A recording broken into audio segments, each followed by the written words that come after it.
été très intéressant. Maintenant, je vais y réfléchir. J'ai besoin de quelques jours et je reviendrai vers vous. Si tu te retrouves dans cette situation à la fin d'appel de vente, sache qu'il faut que tu regardes cette vidéo-là. Elle va changer ta vie, changer ta façon de closer. Et demain, tu iras en appel de vente avec la patate parce que tu sais que demain, tu vas faire plus de ventes grâce à la méthodologie pour répondre à cette objection précisément. À la fin des 10 minutes de cette vidéo, vous saurez parfaitement comment gérer un client et le convertir. Même si à la fin de votre appel de vente, il vous dit qu'il a besoin de temps pour y réfléchir, qu'il doit prendre une décision la semaine prochaine, qu'il doit encore voir sa femme pour en discuter avec elle et qu'il a besoin de plus de temps avant de passer à l'action et il deviendra votre client si vous appliquez précisément ce qu'on va voir aujourd'hui dans cette vidéo. Enchanté, je m'appelle Jules, j'ai bossé dans plus de 17 heures d'activités différentes dans la vente et j'ai toujours réussi à avoir d'excellents taux de conversion avec des paniers moyens toujours à la hausse. Pourquoi? Parce que je sais comment comprendre un client, comment le convertir et comment effacer ses peurs. Je peux vous assurer qu'après avoir bossé dans la vente dans plus de 17 heures d'activités différentes,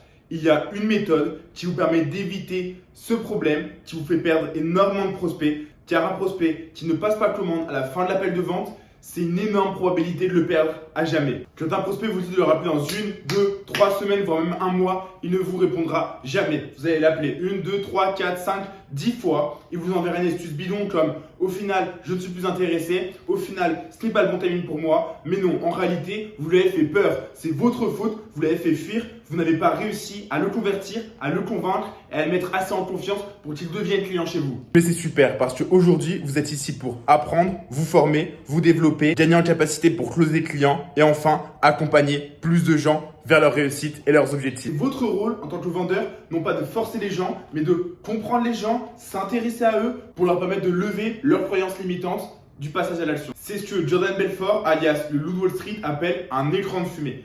Un écran de fumée, c'est tout simplement une fausse objection qui vient cacher la réelle objection. C'est un écran de fumée. Ici, l'écran de fumée qu'on va traiter, c'est « j'ai besoin de plus de temps ». Celui-ci, on l'entend super souvent. Pourquoi tu as fui l'appel? Parce qu'il n'a pas confiance en vous, en votre société, en votre solution. Bref, parce qu'il a peur de faire un investissement dans le vide, que ce ne soit pas rentable pour lui. S'il a cette peur, c'est parce qu'il manque d'informations et donc de confiance pour pouvoir avancer avec vous. Notre but ici, très clairement, ça va être de comprendre où sont ses peurs pour réussir à les lever. La première phrase qui est vraiment intéressante, c'est « Je comprends, dites-moi si je me trompe, John, mais ce dont vous êtes en réalité, ce n'est pas de plus de temps, mais c'est de plus d'informations. Et c'est mon domaine, c'est même mon rôle de vous apporter ces informations. Donc c'est moi qui les ai et qui pourrais vous les donner. Alors dites-moi, quelles informations vous manquent-ils pour prendre une décision plus éclairée? Quelles questions vous restent-ils en tête? Et là, enfin, le prospect va pouvoir vous dire la réelle objection. Par exemple, il a peut-être un doute sur le fait que votre méthodologie puisse s'appliquer dans son secteur. Pour répondre à ce type d'objection, c'est extrêmement simple. Exemple, question. Exemple, question. On ne répond à une objection qu'avec des exemples, des cas concrets, ou alors avec des questions. On répondra dans ce cas-là, c'est tout simplement « Ok, John, sincèrement, je comprends tout à fait et vous avez vraiment raison de vous poser cette question.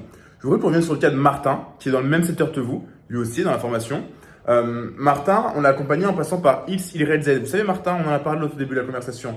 Allez, je vous remonte sa tête, je vous remontre son LinkedIn, je vous remontre la petite vidéo qu'il nous a envoyée de témoignages clients. Voilà, Martin, regardez sur son LinkedIn. Il est exactement sur le même type d'accompagnement que vous. On l'a aidé en 30 jours en passant par X, Y, Z stratégie et on l'a mené de X à Y point. Grâce à nous, en seulement 30 jours, il a pu tripler son chiffre d'affaires. Est-ce que vous pensez que votre cas est très différent de lui? Est-ce que vous pensez réellement que vous n'êtes pas capable de faire la même chose que lui avec le même accompagnement que lui? Est-ce que vous pensez qu'il y a une différence entre Martin et vous? À ce moment-là, normalement, vous avez un petit sourire du prospect. Il est content, il est satisfait, il se sent compris, il se sent rassuré. Vous avez le sourire du prospect, vous avez votre deal closé. Si jamais, là encore, ça coince et vous vous retrouvez face à des écrans de fumée, la carte magique. Se mettre à nu en premier pour que l'autre se mette à nu à son tour.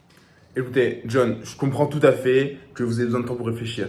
Mais on sait très bien dans 48 heures, il y a des chances pour que vous laissiez ce sujet de côté, vous loupiez cette opportunité et dans 6 mois, vous mainteniez le problème. Sincèrement, ça m'embêterait de perdre à la fois un client, à la fois un avis positif, alors que je sais pertinemment que nous pouvons vous aider et que nous allons vous aider. J'adore cette phrase car ce niveau de sincérité casse toute barrière entre le prospect et le vendeur. Là, on expose sincèrement ses intentions. Ça montre qu'on est sincère, motivé et sérieux dans ce qu'on fait. J'insiste réellement, il faut toujours répondre à un prospect, à ses interrogations, à ses peurs, à ses écrans de fumée par des questions et par des anecdotes, des témoignages. Si jamais il vous dit que malgré tout ça, il vous fait confiance en vous, en votre société, en votre processus, alors demandez-lui simplement si c'est une question financière, en appuyant bien sûr sur le retour sur investissement, en le décrivant à nouveau, en détaillant précisément que son chiffre d'affaires va passer de 1x à 8x grâce à tel process en tant de temps. Appuyez alors sur une nouvelle solution comme